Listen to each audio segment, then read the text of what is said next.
What's up, everyone? I'm the Kaishin no Kami from the Toku Animation News Network, and this is my quickie review for Scream 7.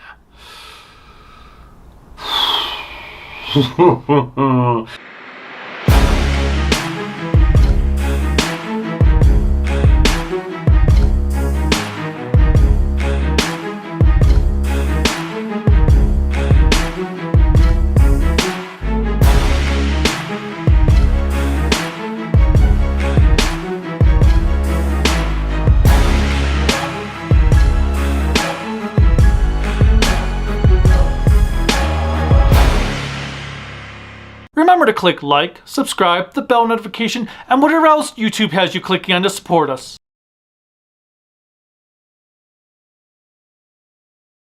Scream 7 is the 7th Scream movie, and also celebrates the 30th anniversary of Scream. I will say Scream was the first R-rated movie I ever saw as a kid. Scream 2 was actually the first R-rated movie I saw in theaters. So I have a little bit of history with the franchise that was kind of cool. I really enjoyed the first one. The first one did a great breakdown of everything. Second one, it wasn't too bad. Made a few mistakes, but still good. Third one is kind of but still has some great moments. 4 was really good. 5 was my least favorite for quite some time. And 6, I really liked. I actually liked the character of Samantha. I love the aspect of her being the daughter to Billy Loomis. I think that was a unique character trait, and the development she was given was really well done. So now we come to Scream 7, and all of that is ignored, because heaven forbid we actually continue a plot that was going on there, and we jump right into basically Sydney again. One of the things I loved about Scream 6 is it stepped away from Sydney, so we actually got to have focus on all these other characters. This time though, all those characters are pretty much put to the wayside, and it's all about Sydney. It's Sydney with her daughter who's 17, which means she was actually born before Scream 4, which is kind of weird, but I guess it kind of works because she did say in Scream 4 there's people she cares about back at her new home. So assumptively it means she had a daughter at that time. So fair enough, whatever. However, none of the characters in this movie matter. There were some parts of the opening I liked. It was obviously they were paying tribute to the previous movies. Fine, whatever. It is what it is. But then the movie starts playing with a certain character might be back who was thought dead. And they start questioning, is it AI? Is it not AI? Is it really this person? And, okay. This is freaking Sydney Prescott, who has gone through this multiple times. You'd think she would, have gone through some sort of training of how to protect herself by this point for hand-to-hand combat. You think that she would have a gun on her at all times? She has guns in places in her house and in her office, but nothing on her just in case, especially when a killer shows up because calling her up. You think she'd be like, oh, I'm going to carry that around with me at all times because hell no, I'm not going around without it. So there's that aspect that Sydney was just intentionally dumb in this movie. Then we have her daughter, whose entire character arc is she's Sydney's daughter. She has no other character trait whatsoever. That's it. She's just Sydney's daughter. Her friends are absolutely pointless. They have a scene where they're walking to school that kind of made me think of the 2018 Halloween film. They're chatting, talking about the events of Scream, the previous Scream stuff, like the characters were doing in Halloween 2018. But that's the only time that you ever actually see Sydney's daughter, whose name is Tatum, interact with her friends, really. There's no true character moments because right after that, everyone starts dying. However, the problem is the whole movie, the first 70 minutes is non-stop build-up.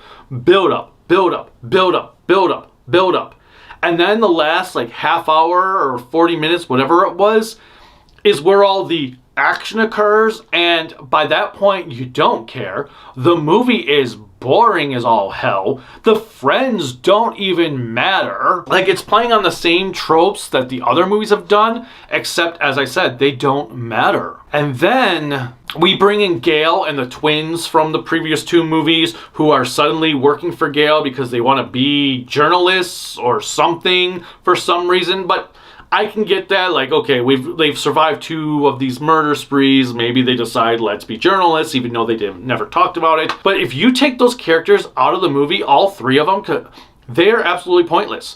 If you remove them, nothing will change plot-wise. They don't affect the plot at all, which is kind of sad because the twins actually have the best scene of the movie when they're talking about some of the things going on and they're like, no, we're getting the hell up out of here. The reveal for the killers was lame, made no sense, was also very predictable. Like, I guessed who one of the killers was as soon as they appeared on screen. One of the other killers, I was like, oh, that's gonna be that person, I bet. That's, like, there's a scene with somebody, I'm like, oh, that's very sus. There's a little bit of social commentary on AI. Sydney makes a comment like, oh, well, that not being AI would make more sense than what it currently is.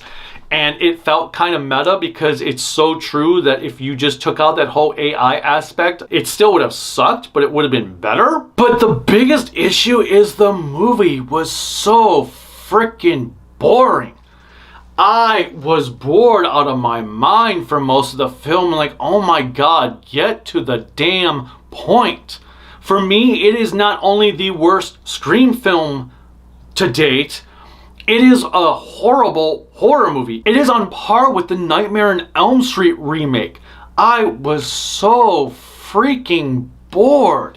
And again, none of the movie made sense. None of the characters mattered. There was no character development whatsoever. The worst part of it is it was directed by the guy who wrote the original movie, Kevin Williamson, and clearly, while he had great ideas, it was Wes Craven that made his ideas work on screen. He couldn't pull off being the director of the film. It just showed, like, there were so many sequences. It was just like, oh, that's generic. There was actually one interesting scene that took place in a garage that I think would have been much cooler had something occurred that was kind of a tribute to the first film, because this movie was trying to do all these references to the older Scream films that I'm surprised they didn't do that with the garage.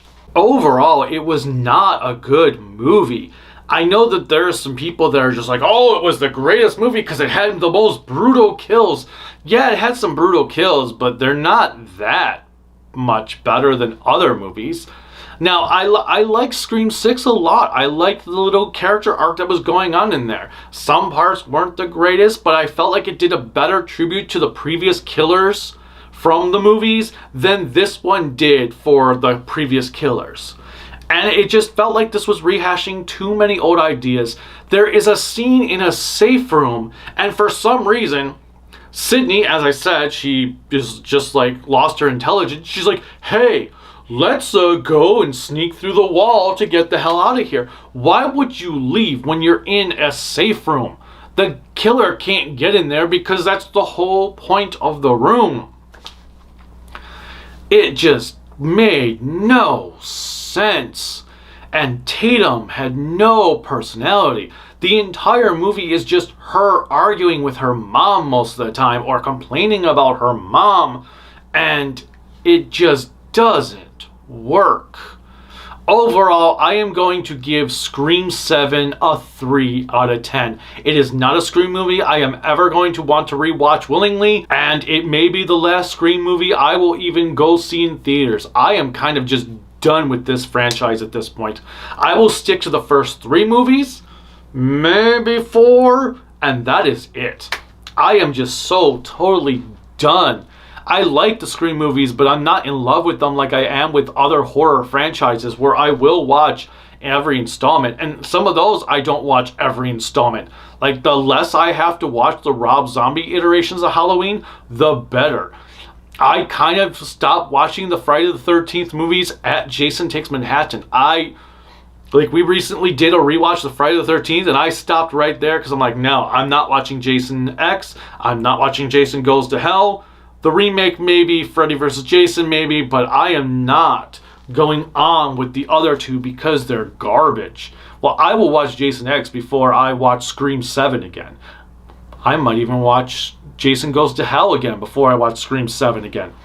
It was that bad. If you have seen Scream 7, what did you think about it? Let me know in the comments. Otherwise, what is your favorite Scream movie? What is your least favorite Scream movie? How would you rank them? I think my rankings would be 1 is number 1, 6 and 4, which can kind of be interchanged, or maybe 4, then 6, then 2, then 3, then 5, and then 7. Oh my god.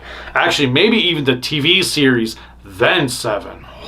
And the TV series was something I couldn't even finish. But as always, click like, subscribe, the bell notification, whatever else YouTube has clicking to support me. You can support me on Patreon and Bluesky at tokuaannetwork, Facebook, Instagram, Discord at Kaijino Kami, and my website creativitybydesign.llc.com. There's also a link in the description below for a GoFundMe to help us out for health purposes.